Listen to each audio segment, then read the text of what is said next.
মাটির সাঁচে বানানো পাকান পিঠা দেখতে যতটা সুন্দর, খেতেও ঠিক ততটাই মজার।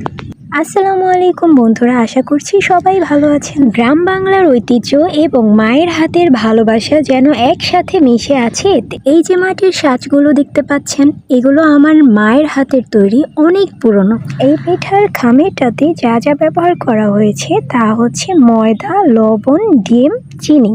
আপনি চাইলে এর সাথে নারকেল ব্যবহার করতে পারেন, বিভিন্ন ধরনের ডালও ব্যবহার করতে পারেন। আমি আসলে নারকেল ঠিক তেমন পছন্দ করি না, তাই আমি এটাতে নারকেল ব্যবহার করিনি।